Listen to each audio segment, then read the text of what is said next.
तो जब मैं ये टॉपिक समझाता हूँ ना, तो मैं कहता हूँ कि अगर आपको जीवन में आगे बढ़ने के लिए केवल एक मूल्य अपने भीतर ले आना हो, तो वो मूल्य है नहीं, सहनशीलता नहीं है, वो है परसेवरेंस, लगन। मतलब बाकी मूल्य भी अच्छे हैं, सारे अच्छे हैं, लेकिन जीवन में सफल होने के लिए, मैं ये नहीं कह रहा अच्छा बनने के लिए, सफल होने के लिए, जैसे इंटीग्रिटी होगी तो आप सफल कितने होंगे नहीं पता, अच्छे हो जाएंगे। तो आपको शानदार इंसान बनना है तो इंटीग्रिटी, और सफल होना है तो परसेवरेंस, इनका कॉम्बिनेशन हो जाए तो मजा आ जाएगा। तो इंटीग्रिटी प्लस परसेवरेंस, इनके कॉम्बिनेशन को हम मान सकते हैं कि बेस्ट कॉम्बिनेशन हो सकता है। तो सवाल था कि व्यक्ति सफल कैसे होगा। सफलता की खोज में एक कंसेप्ट आया आईक्यू, कि जिस व्यक्ति के अंदर इंटेलिजेंस ज्यादा है वो बाकी व्यक्तियों से ज्यादा सफल होगा। और आईक्यू का बेसिक मतलब क्या है? लॉजिकल मैथमेटिकल एबिलिटी जिसके अंदर ज्यादा है, कॉम्प्रीहेंड करने की क्षमता, डिसीजन मेकिंग जिसके अंदर ज्यादा है। तो आईक्यू का मतलब था लॉजिकल मैथमेटिकल इंटेलिजेंस जिसके अंदर ज्यादा है वो व्यक्ति सफल होगा। लंबे समय तक ये मान के सारा समाज चलता रहा, पश्चिम के लोग भी चलते रहे कि उनको फार्मूला मिल गया है। लेकिन 1980 के आसपास जब 83 में हार्वर्ड गार्डनर ने सिद्धांत दिया मल्टीपल इंटेलिजेंस का, तो ये माना गया कि एक इंटेलिजेंस काफी नहीं है, बहुत तरह की इंटेलिजेंस है और सब एक दूसरे से इंडिपेंडेंट है, स्वतंत्र है। किसी किसी क्षेत्र में सफल होने के लिए सोशल इंटेलिजेंस चाहिए, कहीं इंटरपर्सनल, कहीं इंट्रापर्सनल, अलग अलग चाहिए। मोदी जी में कौन सी सबसे ज्यादा है? लॉजिकल मैथमेटिकल है या इंटरपर्सनल है? इंटरपर्सनल है। एक स्पेशल भी घूमते रहते हैं पूरी दुनिया में, तो उनको आइडिया हो गया होगा ना। अब फ्लाइट से समझ जाते कौन से देश में उतरने वाले हैं, तो इतना आइडिया हो गया होगा। तो बेसिकली उनके अंदर क्या है? इंटरपर्सनल इंटेलिजेंस ज्यादा है। तो इसलिए एक गोल आदमी ने कहा कि नहीं, आईक्यू नहीं, इमोशनल इंटेलिजेंस। इसका नाम क्या था? Daniel Goleman. और भी कुछ लोगों ने कहा, लेकिन डेनियल गोलमैन ने सबसे बुलंद आवाज में कहा। इसकी बात लोगों ने सुनी, कहा तो सैलोवी और मेयर ने भी था, लेकिन इसकी बात सुनी लोगों ने ज्यादा। और इसने कहा ना, इसका कहना है कि सफलता में 85% के आसपास योगदान होता है इमोशनल इंटेलिजेंस का, और आईक्यू का योगदान तो बहुत कम होता है। इसी किताब का शीर्षक ही है emotional intelligence and why does it matter more than IQ. यह आईक्यू से ज्यादा महत्वपूर्ण क्यों है? तो दुनिया भर में एक मामला हो गया भाई, ईआई जो है वो आईक्यू से ज्यादा महत्वपूर्ण है जीवन में सफल होने के लिए, और इस सिद्धांत के प्रमुख प्रतिपादक डेनियल गोलमैन है। उन्होंने साबित किया बहुत सारे एग्जाम्पल से। उनका मानना यह भी है कि महिलाओं में ईआई पुरुषों से ज्यादा होती है। इस पर कई लोगों को मतभेद है, कई लोग नहीं मानते इस बात को। जैसे एम्पैथी के मामले में तो ये बात सही है कि महिलाओं में एम्पैथी पुरुषों से ज्यादा आमतौर पर होती है, ठीक है। लेकिन अपने इमोशंस पे कंट्रोल के मामले में कई लोग मानते हैं कि इसमें पुरुष महिलाओं से ज्यादा सफल होते हैं। अच्छा, जब भी मेरे पुरुष महिला तो बहुत ब्लैंकेट स्टेटमेंट्स हैं, सारे पुरुष एक जैसे नहीं होते, सारी महिलाएं एक जैसी नहीं होती। एवरेज बात करते हैं, सामान्यतः, औसत रूप से। तो मैं आपसे दो वाक्य पूछता हूँ, अपनी अपनी मम्मी, चाची, ताई, मामी, फूफी, उन सबको दिमाग में रख के, और फिर उन सबके पति को दिमाग में रख के बताइएगा क्या सच है। पहला, एम्पैथी यानी दूसरे की मनस्थिति को समझने, महसूस करने की क्षमता आपके घरों में महिलाओं में ज्यादा है या पुरुषों में ज्यादा है? महिलाओं में ज्यादा है। अब मतलब लेकिन एवरेज, औसतन। अच्छा, कितने लोगों को लगता है कि नहीं, हमारे घर में पुरुषों में ये क्षमता ज्यादा है, दूसरों की मनस्थितियों को समझने की, भांपने की क्षमता। ऐसी एक लड़की वहां बैठी है कोने में, एक लड़की ये बैठी है, दो, एक आप हैं, तीन वोट पड़े हैं, तीनों लड़कियों के पड़े हैं, चौथा वोट भी लड़की का है, एक लड़का मिला फाइनली। चलो, ये मैं जानबूझ के लिंग विभिन्नता इसलिए सूचित कर रहा हूं क्योंकि कहा जाता है कि बाप की और बेटी का जो बॉन्डिंग है ना, वो बॉन्डिंग अलग ही किस्म की होती है। और जब भी कोई लड़की कहती है ना कि जो बात पुरुष समझ सकते हैं, वो दरअसल बाप को ध्यान में रख के बोल रही होती है, किसी और पुरुष को ध्यान में रख के नहीं बोल रही होती है।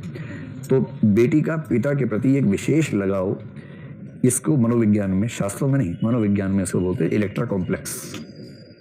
एक कॉम्प्लेक्स है।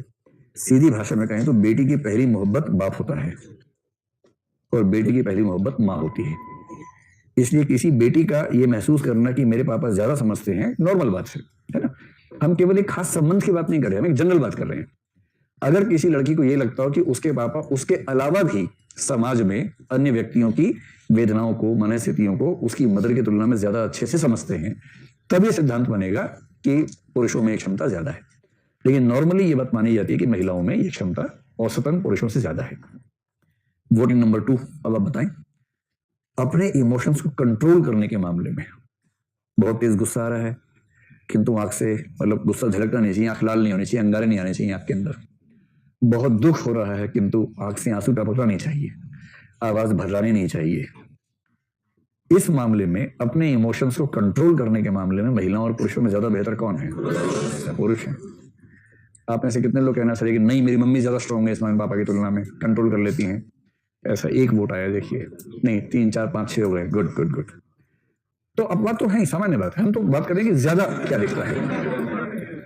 हंसने की बात नहीं है, मनोविज्ञान गणित नहीं होता कि गणित जैसे इसमें नियम बनेंगे कि हर त्रिभुज उसमें मतलब 3 रेखाएं होंगी और वो कुल इतने कोण का होगा।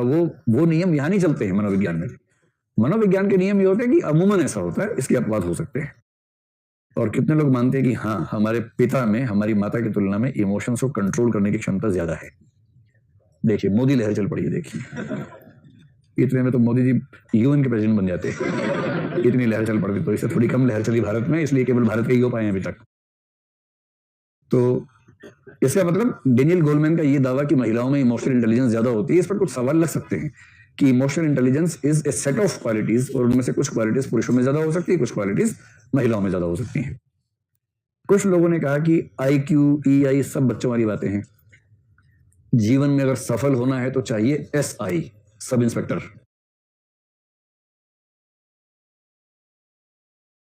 स्पिरिचुअल इंटेलिजेंस, ये इंटेलिजेंस का एक नया प्रकार कुछ लोगों ने आजकल छोड़ दिया है, अखबारों में इसे दिखाना शुरू हो गया है। अभी एकेडमिक बुक्स में नहीं आया है, पर अखबारों में, पब्लिक डिस्कशंस में ये शब्द आने शुरू हो गया।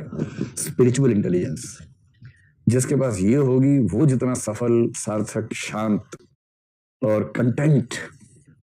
देखिए सफलता का असली पैमाना ये है कि मैं अपनी नजरों में कितना सफल हूं, ना कि दूसरों की नजरों में कितना सफल हूं। इसलिए कई लोग IAS बनते हैं। कार्डर मिल गया नागालैंड, इतना दुखी कि जंगल में मोर नाचा किसने देखा। IAS बने, जिसको दिखाना था, गांव के डमरू को दिखाना था, डमरू नागालैंड आ ही नहीं सकता। अब डमरू को टिकट भेजी कि आओ आके देखो मैं कैसा हूं यहाँ पर, तो संतोष नहीं मिल रहा, क्योंकि इस व्यक्ति की नजर में सफल होने का मतलब दूसरों की नजर में सफल होना है, ना कि अपनी नजर में होना है। अपनी नजर में सफल होने को बोलते हैं कंटेंट फील करना, कंटेंट होना, आत्मपूरित होना, आत्मसंतुष्ट होना। स्पिरिचुअल इंटेलिजेंस के लोग कहते हैं कि आत्मसंतुष्टि अगर जीवन का उद्देश्य है, और जीवन का अंतिम उद्देश्य क्या है? आत्मसंतोष, कि आपको अच्छा लगे, जीना अच्छा लगना चाहिए, और 2-4 साल की चकाचौंध के बाद अंततः आपको अच्छा लगे कि आप जीवन ठीक जी रहे, यही तो उद्देश्य है। ये स्पिरिचुअल इंटेलिजेंस से आता है। और स्पिरिचुअल इंटेलिजेंस से सिंपल सा मतलब है कि अगर आप ईश्वर को मानते हैं तो वो, ईश्वर को नहीं मानते तो प्रकृति, संपूर्णता, इस पूरे ब्रह्मांड, इस जगत की संपूर्णता जो है, उस संपूर्णता के साथ संबंध महसूस करने की ताकत, कि जो टोटलिटी है उसके साथ मेरा एक पर्सनल रिलेशन है। और वो कॉग्निटिव लेवल पर नहीं, वो इमोशंस के लेवल पर आपको महसूस होने लगे, आपके एक्शंस में झलकने लगे, तो हम कहेंगे ये व्यक्ति स्पिरिचुअली इवॉल्व व्यक्ति है, आध्यात्मिक रूप से थोड़ा सा विकसित व्यक्ति है। ये आपके सिलेबस में नहीं है तो पूछेंगे नहीं, लेकिन कभी इंटरव्यू में बताना चाहिए, अपने आंसर में जिक्र करना चाहिए, कर दें। इसके बाद कुछ लोगों ने कहा कि परसिस्टेंस कोशिएंट या परसेवरेंस कोशिएंट ये सबसे बड़ा फैक्टर है जीवन में सफलता का, और मुझे लगता है कि ये बात काफी हद तक सही भी है। परसेवरेंस कोशिएंट या परसिस्टेंस कोशिएंट, इससे बड़ा फैक्टर कोई नहीं है। और इस कोशिएंट का मतलब होता है लगातार धैर्य और निरंतरता के साथ अपने उद्देश्य में लगे रहने की क्षमता। तो एक निरंतरता हो, लगन हो, तो आप जो सफल होते हैं उस सफलता की बात कर रहे हैं। क्या होता है कि जीवन में हम सब सफल होना चाहते हैं, किंतु सफलता अगर तुक्के से नहीं मिली है तो उसकी बहुत लंबी यात्रा होती है, बहुत भारी कीमत चुकानी होती है। अच्छा, नया आदमी सोचता है कि यार क्या है, तो ऐसे ही है, लेकिन उसके पीछे की लंबी संघर्ष यात्रा का अपना मूल्य है। और इसलिए जीवन में सबसे ज्यादा सफल लोग वो होंगे जिनमें सबसे ज्यादा धैर्य था, और धैर्य के साथ लगन थी कि एक दिन आएगा जरूर, अपना टाइम आएगा, अपना टाइम आएगा, कभी ना कभी तो आएगा ही आएगा, ठीक है। पर उसके लिए लगातार मेहनत लगातार करनी है, धैर्य रखना है, छटपटाना नहीं है। और इसलिए मैं कई बार आप लोगों से कहता हूँ क्लास में भी, IAS बनने में वही सफल होगा जिसके अंदर परसेवरेंस होगी। इंटेलिजेंस थोड़ी कम चल जाएगी, EQ EI थोड़ा कम चल जाएगा, परसेवरेंस कम है तो नहीं बन पाएंगे। और जो लोग हर महीने एक रात को अचानक उछलते हैं IAS बनने के लिए, कुकर की भाप भर गई, ढक्कन की तरह उड़े अचानक, IAS बनना है, आज ही रात को बनना है IAS, और उसके बाद अमानवीय टाइम टेबल बनाते हैं अपना, जो 4 घंटे चलते चलते दम तोड़ देता है, और उसके बाद मामला टाइम टाइम फिर 1 महीने तक शांत पड़े हैं। फिर किस दिन खून गर्म हुआ, अचानक आईएएस बनने बैठ गए उस दिन, और मार्क्स टारगेट ये इंटरव्यू 250 नंबर, ऑप्शनल वैकल्पिक विषय 350 नंबर, जीएस 550 नंबर, और आईएएस टॉपर से 200 नंबर ज्यादा स्कोर। और फिर पढ़ना शुरू, सुबह 4 बजे पढ़ेंगे और उसके बाद दिन में 21 घंटे का बना लिया पढ़ने का। अमानवीय किस्म के टारगेट बना लेते हैं। हाँ, और होगा क्या, एक दिन होते थे छोड़ो यार ऐसे ही ठीक था, छोड़ो। इसको बोलते हैं बहुत तेजी से उठने वाला जोश उतना ही तेजी से मर जाता है। एक साहित्यकार थे, उन्होंने शब्द इस्तेमाल किया, तीव्र किंतु शीतल बौद्धिक घृणा। क्या इस्तेमाल किया? वो क्रांतिकारी बनना है ना, तो तीव्र किंतु शीतल बौद्धिक घृणा चाहिए। घृणा चाहिए व्यवस्था से, और भावनात्मक नहीं, बौद्धिक घृणा चाहिए, उबलने वाली नहीं, शीतल घृणा चाहिए, शीतल घृणा। और तीव्र भी होनी चाहिए, बेचैनी भी हो। तीव्र किंतु शीतल बौद्धिक घृणा अगर है तो क्रांतिकारी बन पाओगे, वरना क्रांतिकारी बनना किसी के बस की बात नहीं है। ठीक उसी तर्ज पे अगर कहें, अगर बनना है आईएएस, तो लंबे समय तक धीमी गति में, मंद मंद गति में चलने वाला मोटिवेशन, एनर्जी, आत्मविश्वास, संकल्प, पढ़ने की इच्छा, और सफल होऊंगा ही होऊंगा ये भरोसा, अगर ये सब धीमी और मध्यम गति में चलता है लगातार, तो बनेंगे आईएएस। आईएएस बनना, सीएम बनना, पीएम बनना, कुछ भी बनना, कुछ भी बड़ा हासिल करना, उद्योगपति बनना, कोई बढ़िया एनजीओ चलाना, कैलाश सत्यार्थी बनना, ये सब ऐसे नहीं होता है। लंबे समय के सस्टेन्ड मोटिवेटेड एफर्ट चाहिए होते हैं। कुछ भाव समझ में आ गया क्या है? अब इन सबको समझते हैं क्या क्या होता है। तो अगर कोई आपसे पूछे कि सफल होने के लिए कौन सी 2 चीजें चाहिए जीवन में, या एक चाहिए? परसेवरेंस। परसेवरेंस में बाकी सब शामिल हो जाएगा। शानदार इंसान बनने के लिए क्या चाहिए? इंटेग्रिटी। सफल इंसान बनने के लिए परसेवरेंस।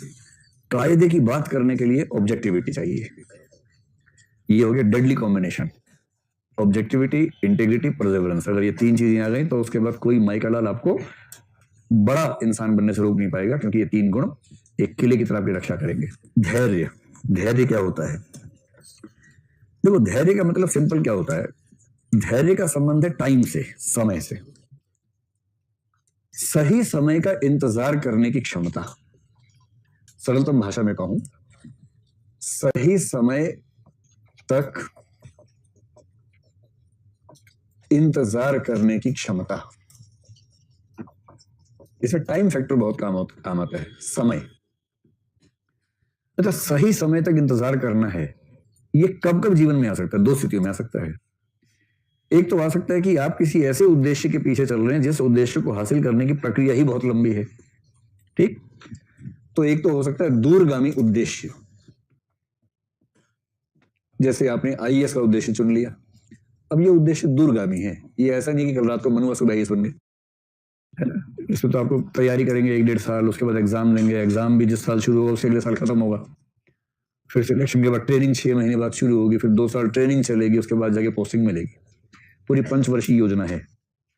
पहले बार में सफल होंगे तो 5 वर्षीय योजना है। तैयारी शुरू करने से अपनी फील्ड में जॉब में जाने तक का समय 5 साल का समय मिनिमम है इसमें। मैं ट्रेनिंग के 2 साल मिला के बोल रहा हूँ। उसमें पहली बार में सिलेक्शन होने की संभावना आपको पता है बहुत ज्यादा नहीं होती है, रेयर ही है। यानी कि समय और चाहिए, तो पेशेंस चाहिए। और दूसरा धैर्य कब चाहिए? कठिन समय में चाहिए।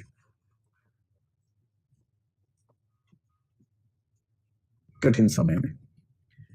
अब अगर इन दोनों बातों को मिला के कह दिया जाए, किसी दूरगामी उद्देश्य की प्रक्रिया में या किसी कठिन समय में सही समय का इंतजार करने की क्षमता को धैर्य कहते हैं।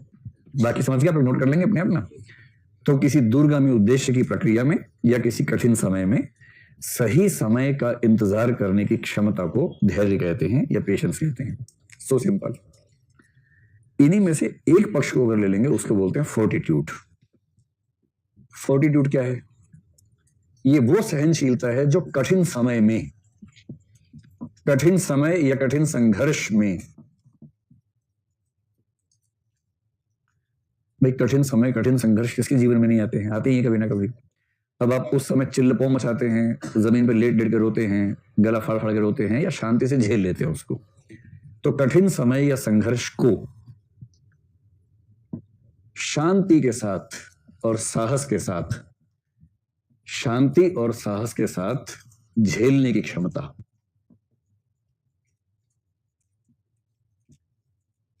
इस समय राहुल गांधी को कौन सा मूल्य चाहिए सबसे ज्यादा? फोर्टिट्यूड चाहिए। उनको लगता है मेरे ही समय में मोदी का आ गया, तो यूरोप हम देख लेते, ये आदमी इसी टाइम पैदा होना था, ऐसा मन में आता होगा। और दिल्ली के इलेक्शन के समय मोदी जी को लगता होगा कि केजरीवाल इसी समय काहे पैदा हो गया, पूरे भारत में हमारा अश्वमेध ये घोड़ा दौड़ रहा है आराम से, यहीं आके फंस जाता है बार बार।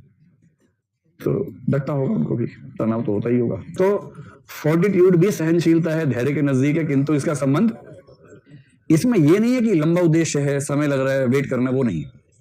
कठिन चुनौतियां आपके सामने, बहुत कठिन समय चल रहा है, और उस कठिन समय को पूरे साहस के साथ झेलना। जैसे राजा पूछे दूसरे राजा से, बोल तेरे साथ क्या सलूक किया जाए, मार दिया जाए कि छोड़ दिया जाए? और दूसरा राजा बोले वही जो एक राजा को दूसरे राजा के साथ करना चाहिए। सिकंदर ने पोरस से पूछा क्या सलूक करें? पोरस ने कहा जो राजा को राजा के साथ करना चाहिए। सिकंदर यूनान से आया था, उसको पंजाबी बोलनी नहीं आती थी। पोरस पंजाब के इलाके में था, उसको ग्रीक नहीं आती थी। ये हुआ कैसे समझ नहीं आता, और दुनिया भर कहती है कि ऐसी बातचीत हुई, और हम तुमसे परेशान है, बात हुई कैसे? तो पहले ये बताओ कि धैर्य और फोर्टिट्यूड में अंतर समझ में आ गया? ठीक, चलो। वो जो शेर था ना, तुमने मेरा कांटों भरा बिस्तर नहीं देखा, वो इस पे अप्लाई होता है फोर्टिट्यूड पर, कि मैंने बहुत कठिन संघर्षों को झेला है सीने पर तमगे की तरह, इसलिए उसका महत्व जो है वो फोर्टिट्यूड है। चलो अब आ जाओ परसिस्टेंस पे। लो देखो, धैर्य में होता है केवल समय का इंतजार करना। इंतजार करो, इंतजार करो, इंतजार इंतजार इंतजार करो, यह है धैर्य। ठीक, जैसे कोई बच्चा है 19 साल का, शादी करने को बेकरार हो रहा है, वैसे पेरेंट्स क्या बोलेंगे? बेटा जब तक 21 के ना हो जाओ, इंतजार इंतजार इंतजार करो। इसमें कुछ अलग से नहीं करना है, सिर्फ इंतजार करना है। ये नहीं करना है कि किसी ने शादी करनी है उसके लिए वो विशेष रूप से कुछ प्रयास कर रहा है, ऐसा नहीं, केवल 21 का होना है, बस इंतजार करना है। निरंतरता में क्या होता है कि पेशेंस प्लस सस्टेन्ड एफर्ट्स, ये फार्मूला है, एकदम एकदम केमिस्ट्री का फार्मूला टाइप का है। Patience plus sustained efforts equals to persistence.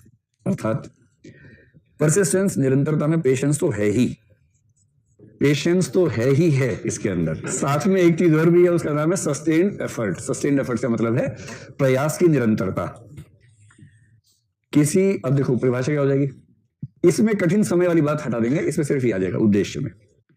किसी दूरगामी उद्देश्य के लिए लंबे समय तक धैर्य और निरंतर प्रयास करने की क्षमता, यह है परसिस्टेंस। इन सबको लिखते रहिए आप, जिस भाव से देख रहे हैं कि देखा और दिमाग में छप गया ना, बाद में सब गायब हो जाता है ना। किसी दूरगामी उद्देश्य के लिए लंबे समय तक धैर्य और निरंतर प्रयास करते रहने की क्षमता, इसको बोलते हैं परसिस्टेंस। तो परसिस्टेंस में पेशेंस के साथ साथ एक पक्ष और जुड़ गया है, निरंतर प्रयास। ठीक, अब परसिस्टेंस और परसेवरेंस में भी संबंध वैसा ही है। तो परसेवरेंस क्या है? परसेवरेंस का मतलब है persistence plus sustained self motivation. Persistence plus sustained self motivation, simple formula है, फार्मूला याद रखिए, सारी कहानी याद रहेगी। सस्टेन्ड का मतलब है निरंतर, सस्टेन करना, निरंतरता बनाए रखना। सेल्फ मोटिवेशन क्या है? आत्म अभिप्रेरणा, आत्मविश्वास भी कह सकते हैं, सेल्फ कॉन्फिडेंस कह लीजिए। तो फिर से वापस आ जाओ वहीं से, किसी दूरगामी उद्देश्य की प्राप्ति के लिए धैर्य, प्रयास की निरंतरता और आत्मविश्वास को बनाए रखने की क्षमता, यह है परसेवरेंस।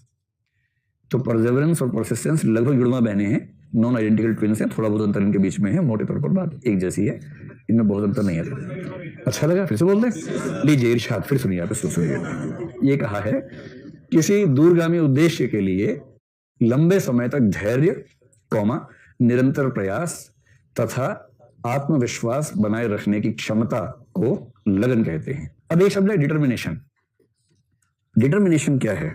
और यदि डिटर्मिनेशन को जोड़ना हो इनमें से किसी से, किससे जोड़ेंगे? तो मेरे ख्याल से हम ये कह सकते हैं कि डिटर्मिनेशन जो है,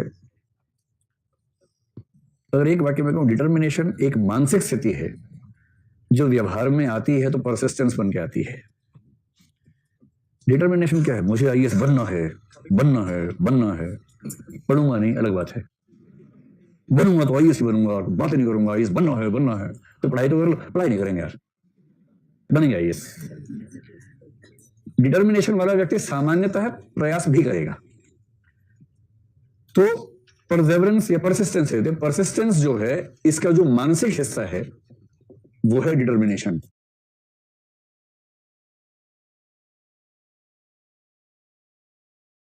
तो जब तक आदमी केवल मानसिक स्तर पे ही हिचकोले खा रहा है तो बोलेंगे डिटर्मिनेशन तो है भैया के अंदर, दीदी के अंदर, लेकिन अभी परसिस्टेंस नहीं है।